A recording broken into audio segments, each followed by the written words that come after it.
Buenos días, mi nombre es Juan Monroy y continuaremos con el seminario hablando sobre las patologías más frecuentes que encontraremos cuando realizamos ultrasonido transfrontalero. La hemorragia de la matriz germinal es una de las principales complicaciones en el recién nacido pretérmino. Se estima que tiene una incidencia entre el 20 al 25%.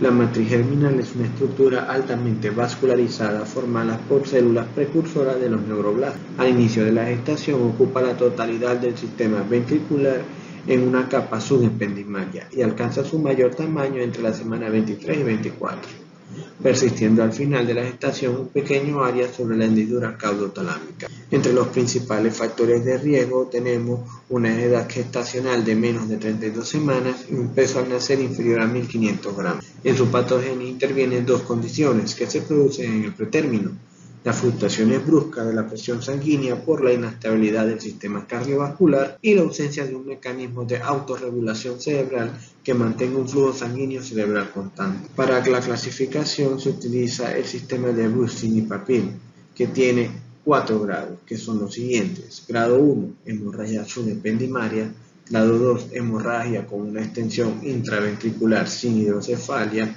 grado 3, hemorragia intraventricular con hidrocefalia; grado 4, hemorragia intraparenquimatosa con o sin hidrocefalia. En esta imagen se puede apreciar una pieza anatómica en corte coronal a través del cuerpo de los ventrículos laterales, observándose del lado derecho ocupado por un gran coágulo de sangre relacionado a una hemorragia de la matriz germinal de grado 3. La hemorragia de matriz germinal se ha clasificado tradicionalmente utilizando el sistema de Papin. Esta clasificación se basó en la implicación anatómica como son descritas por tomografía computarizada, pero se ha extrapolado y se ha utilizado ampliamente con ultrasonido. La hemorragia de grado 1 involucra la matriz germinal sin extensión intraventricular. La hemorragia comienza en la matriz germinal subependimaria, generalmente adyacente al surco caudotalámico. Se ve como un foco ecogénico que sobresale hacia arriba en el piso del ventrículo lateral y borra el surco caudotalámico en forma de V. Estas hemorragias pueden ser bastante grandes y fáciles de reconocer o pequeñas y difíciles de apreciar en imágenes estáticas sin aporte en tiempo real. Las hemorragias del grado 1 representan el 80% de todas las hemorragias en la matriz germinal. Aquí podemos apreciar un ultrasonido en corte coronal donde se evidencia imágenes redondeadas hiperecogénicas de bordes bien definidos ubicadas en la asta frontal de los ventrículos frontales. En este otro ultrasonido podemos evidenciar en plano sagital, se observa imagen donde se evidencia un aumento de la ecogenicidad en la hendidura caudotalámica. De igual manera se aprecia una imagen redondeada hiperecogénica de bordes bien definidos. Hemorragia del grado 2 con extensión intraventricular sin hidrocefalia. La hemorragia del grado 2 comienza en la matriz germinal y perfora en el sistema ventricular. El llenado del ventrículo lateral suele ser inferior al 40% y los ventrículos permanecen sin dilatar. Una vez que se detecta una hemorragia, se debe realizar una búsqueda cuidadosa de sangre intraventricular que pueda aumentar el grado asignado de hemorragia. El patrón de búsqueda debe examinar las porciones dependientes de los ventrículos laterales, particularmente los cuernos occipitales donde los productos sanguíneos pueden acumularse en estos recién nacidos. La sangre también puede cruzar el ventrículo contralateral a través de las vías normales del líquido cefalorraquídeo. La hemorragia intraventricular puede ser isoecoica a los plexos coroideos, ecogénicos y por lo tanto difícil de diferenciar de esta estructura. La sangre que llena los cuernos frontales deben reconocerse como extensión intraventricular, ya que los plexos coroideos no se extienden por delante de los agujeros de Monro. De manera similar, la ecogenicidad asimétrica en los cuernos occipitales deben considerarse evidencia de extensión intraventricular, ya que los plexos coroideos a menudo no se extienden tan hacia atrás. Esto se aprecia mejor como la acumulación en la porción dependiente de los cuernos occipitales y temporales del ventrículo lateral, a veces asociado con un nivel fluido que representa los productos sanguíneos en capas dependientes. La obtención de imágenes a través de la fontanela mastoidea y posterior o mediante abordaje transtemporal puede ayudar con la búsqueda de sangre en los cuernos occipitales. La hemorragia contigua a los plexos coroideos a veces se puede distinguir por su heterogeneidad, movilidad en la relación con los cambios de posición del paciente y el contorno excesivamente grueso. En esta imagen de corte coronal se evidencia imagen hiperecogénica de bordes bien definidos, localizada en el cuerpo del ventrículo lateral derecho, que muestra hemorragia en la matriz germinal derecha. En la siguiente imagen sagital, a través del ventrículo derecho, muestra una hendidura de líquido cefalorraquídeo entre el coágulo de sangre y el núcleo del caudado subyacente, lo que implica extensión intraventricular. El plexo coroideo no debe extenderse anterior al surco caudotalámico. En la siguiente imagen, con una vista sagital del ventrículo lateral izquierdo, se evidencia una imagen hiperecogénica redondeada de borde bien definido adyacente al plexo coroideo, pero el surco caudotalámico es normal sin hemorragia. La hemorragia del grado 3 intraventricular con hidrocefalia implica una mayor cantidad de sangre intraventricular que la hemorragia del grado 2, que normalmente llena el 50% del ventrículo. El volumen de sangre conduce a la dilatación del ventrículo lateral ipsilateral, con el coágulo de sangre formado un molde del ventrículo. La expansión de las paredes ventriculares que se observan de forma aguda con hemorragia de grado 3 no se debe confundir con dilatación debido a la obstrucción que puede verse más adelante, como la complicación de la hemorragia intraventricular. Los ventrículos terceros y cuartos deben evaluarse cuidadosamente para determinar el flujo de sangre hasta ese nivel. Vamos a explicar las siguientes imágenes. Aquí podemos observar una imagen en plano coronal donde se evidencia una imagen hiperecogénica redondeada bien definida, casi ocupando la totalidad del ventrículo lateral izquierdo. En la siguiente imagen, con un corte sagital, se evidencia la distensión de sangre intraventricular y casi llenado del ventrículo lateral izquierdo. En la siguiente imagen, en corte sagital del mismo paciente, se evidencia la retracción parcial y descomposición del hematoma intraventricular. Esta imagen fue tomada 4 días posterior. La hemorragia de grado 4 intraparenquimatosa con o sin hidrocefalia se debe a un infarto hemorrágico periventricular adyacente a una hemorragia de matriz germinal. El infarto periventricular se reconoce como un área de ecodensidad redondeada o en forma de abanico. El infarto es causado por la compresión o oclusión de la vena cerebral terminal y los afluentes más pequeños que drenan desde la sustancia blanca periventricular a la vena cerebral interna. El efecto masivo de la hemorragia transgénica conduce a la congestión venosa localizada y al infarto hemorrágico posterior. El infarto periventricular puede ser difícil de diferenciar de la leucomalacia periventricular, pero el infarto generalmente es unilateral y siempre está asociado con hemorragia de matriz germinal como causa de obstrucción venosa. Esta imagen de corte coronal muestra una pequeña hemorragia de matriz germinal. También hay ecodensidades periventriculares en forma de dedo compatibles con un infarto periventricular. En la siguiente imagen, en corte sagital, a través de la muesca caudotalámica, evidencia una imagen hiperecogénica redondeada de borde bien definido en relación a una hemorragia de matriz germinal. En la siguiente imagen de corte sagital se evidencia una ecodensidad en forma de abanico en relación a un infarto periventricular. Hemorragia cerebelosa se reporta aproximadamente el 5 a 10% de los casos. En la autopsia de niños menores de 32 semanas y de 1.500 gramos, el porcentaje es mayor, oscilando entre un 15 o un 25%. Aunque es más frecuente en recién nacidos pretérminos, también se han reportado casos en recién nacidos a término, gracias al valioso apoyo de la Unión. La patogénesis, sin duda alguna, es multifactorial y resulta particularmente importante en antecedentes de parto traumático, como extracción con force, presentaciones podálicas o ambas. Episodios hipóxicos, coagulopatías, uso de máscara para la ventilación durante la reanimación y especialmente la presencia de distrés respiratorio y prematuridad. En el recién nacido a término, la patogenia se relaciona con el parto traumático y con menor frecuencia con la utilización de oxigenación de membrana extracorpórea, localizándose principalmente a nivel del vermis cerebeloso. En este ultrasonido de corte coronal a través de la fontanela anterior se evidencia una imagen hiperecogénica redondeada de bordes bien definidos ubicada en el cerebelo derecho. Esta imagen de ultrasonido transfontanelar en abordaje mastoideo corte axial, donde se evidencia una lesión hiperecogénica redondeada fuertemente circunscrita ubicada en el hemisferio cerebeloso derecho. De igual manera, en este ultrasonido transfontanelar en vista mastoidea transversal izquierda, donde se evidencia un pequeño foco hiperecogénico redondeado ubicado en el hemisferio cerebeloso derecho. La imagen de la fosa posterior se realiza mejor a través de la fontanela mastoidea. Se puede observar hemorragia en el cuarto ventrículo que puede haber descendido de una hemorragia de la matriz germinal. La hemorragia cerebelosa primaria también se puede ver típicamente como una masa ecoaxial intraaxial. La hemorragia intraventricular es la principal complicación neurológica en los prematuros. Consiste en el sangrado de la matriz germinal y las regiones periventriculares del cerebro.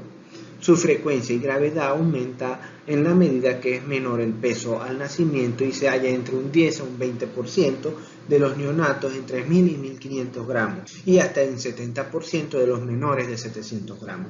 Se presenta un 85% de las veces en las primeras 72 horas por parto y el 95% ya es evidente al finalizar la primera semana. Son múltiples los factores maternos y fetales que se han encontrado asociados con el aumento o disminución de su frecuencia, además del uso de algunos medicamentos. Se han propuesto diversos mecanismos fisiopatogénicos asociados a la inmadurez neurológica para explicar la aparición de la hemorragia intraventricular. Las manifestaciones clínicas son variables en cuanto a presentación y su evolución. La confirmación diagnóstica, la clasificación y el pronóstico se basan en la ecografía transfontanelar. La sangre que llena los cuernos frontales debe reconocerse como extensión intraventricular, ya que los plexos coroideos no se extienden por delante del agujero de Monro. De manera similar, la ecogenicidad asimétrica en los cuerpos occipitales debe considerarse evidencia de extensión intraventricular, ya que los plexos coroideos a menudo no se extienden tan hacia atrás. Esto se aprecia mejor como la acumulación en la porción dependiente de los cuernos occipitales y temporales del ventrículo lateral, a veces asociado con un nivel fluido que representa los productos sanguíneos en capas dependientes. La obtención de imágenes a través de la fontanela mastoidea y posterior o mediante el abordaje transtemporal puede ayudar con la búsqueda de sangre en los cuernos occipitales. La hemorragia contigua a los plexos coroideos a veces se puede distinguir por su heterogeneidad, movilidad en relación con los cambios en la posición del paciente y en contorno excesivamente rugoso. En este ultrasonido transfontanelar en corte transversal se evidencia una imagen hiperecogénica alargada con bordes bien definidos en el ventrículo lateral derecho dependiente. Ultrasonido en corte sagital a nivel del asta temporal se evidencia imagen heterogénea a predominio hiperecogénico de bordes regulares que se localiza en zona de declive y sugiere sangrado. Igualmente se observa un nivel líquido-líquido. Ultrasonido en corte sagital a nivel del asta occipital, donde se evidencia imagen heterogénea a predominio hiperecogénico de bordes regulares que se localiza en zona de declive y sugiere sangrado, donde se observa un nivel líquido-líquido. La lesión hemorragia intraventricular. La primera complicación bien reconocida de la hemorragia intraventricular es la dilatación ventricular poshemorrágica. El riesgo de dilatación ventricular poshemorrágica está relacionado con la cantidad de sangre en el sistema ventricular. Puede desarrollarse días o semanas después de la hemorragia intraventricular inicial. Como la dilatación ventricular puede conducir a una lesión parenquimatosa, es necesaria una detención rápida para indicar el tratamiento. En esta imagen tenemos una ecografía en corte coronal donde se evidencia dilatación ventricular poshemorrágica, que muestra cuernos frontales dilatados cuernos temporales dilatados y un tercer ventrículo dilatado. También muestra revestimiento ventricular ecogénico que representa ventriculitis, como se ve a menudo en el caso de la hemorragia intraventricular. Los signos clínicos de aumento de presión intracraniana son aumento de la velocidad de crecimiento del plexo coroideo, fontanela tensión y ojo en sol de poniente. Y los criterios diagnósticos para la dilatación ventricular poshemorrágica ecográficos son los siguientes: ancho del asta frontal mayor a 6 milímetros y distancia tálamo-occipital mayor de 24 milímetros. Para medir el ancho del asta frontal anterior se mide trazando una línea oblicua desde el extremo inferior hasta el extremo superior del asta frontal de la siguiente manera, como estamos haciendo un ejemplo aquí. En esta imagen de un ultrasonido de transfontanelal en corte parasagittal oblicuo, donde se evidencia una dilatación ventricular poshemorrágica, donde se realiza la medición tálamo-occipital, la cual se realiza de la siguiente manera: se traza una línea oblicua desde la distancia desde el punto más externo del tálamo a la parte posterior del asta occipital, y si esta distancia es mayor de 24 milímetros estamos en la presencia de una dilatación ventricular poshemorrágica. En este caso es de 25.2 milímetros. Infarto hemorrágico periventricular. Esto resulta del infarto venoso debido a la obstrucción de las venas terminales por la hemorragia, lo que afecta el drenaje de sangre de las venas medulares. El riesgo de infarto hemorrágico periventricular depende del tamaño de la hemorragia y la edad gestacional del recién nacido.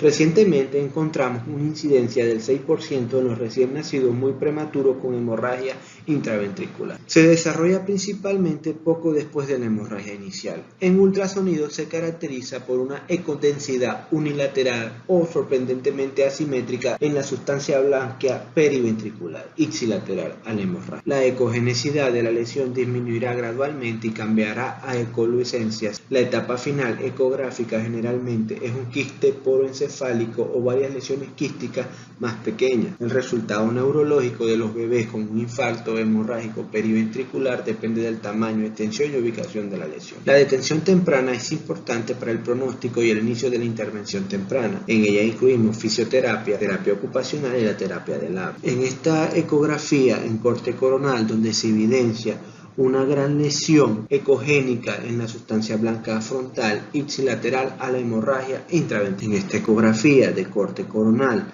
donde se evidencia lesiones quísticas en áreas previamente ecogénicas en relación a un infarto hemorrágico periventricular en etapa terminal. A continuación hablaremos un poco sobre las lesiones hipóxico-isquémicas. Afecta a los recién nacidos a términos y prematuros y puede ocurrir con o sin hemorragia de la matriz germinal. El término hipoxemia se refiere a la disminución del contenido de oxígeno en la sangre y la isquemia en la disminución del flujo sanguíneo cerebral. Ambos componentes se encuentran en el contexto de la asfixia perinatal y pueden conducir a la morbilidad a largo plazo, incluidas parálisis cerebral, el retraso del desarrollo y las convulsiones. Entre otros factores encontrados en el contexto tenemos a la hipercapnia, a la hipoglicemia y a procesos inflamatorios complejos, anomalías de la circulación placentaria, aspiración de meconio y cardiopatías congénitas. Entre estas tenemos, en las patologías que abarca la lesión hipóxico-isquémica, tenemos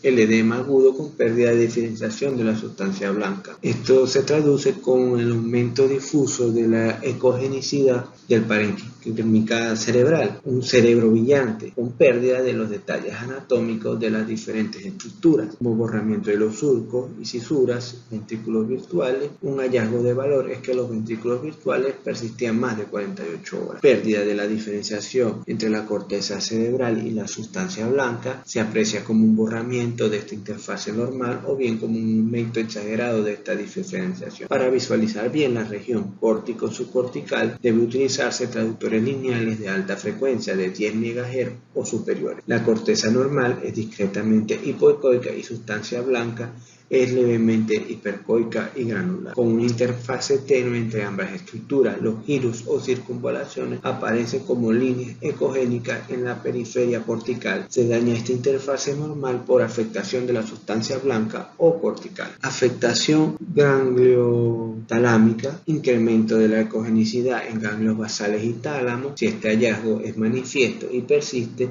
indica mal pronóstico. Y lesión cortical puede visualizarse como áreas focales hiperecogénicas corticales en los casos más severos, con una hiperecogenicidad extensa cortical con necrosis laminar residual. Y también, por último, signos de atrofia cerebral como ensanchamiento de la cisura interhemisférica y aumento del espacio extraaxial y ventriculomegalias. En esta ecografía en corte coronal, donde se evidencia un edema agudo con pérdida de la diferenciación de la sustancia gris y blanca. Ultrasonido en corte coronal, donde se evidencia una anormalidad en el desarrollo de los núcleos lentiformes de los tálamos y se evidencia una línea de menor ecogenicidad en relación a la cápsula interna.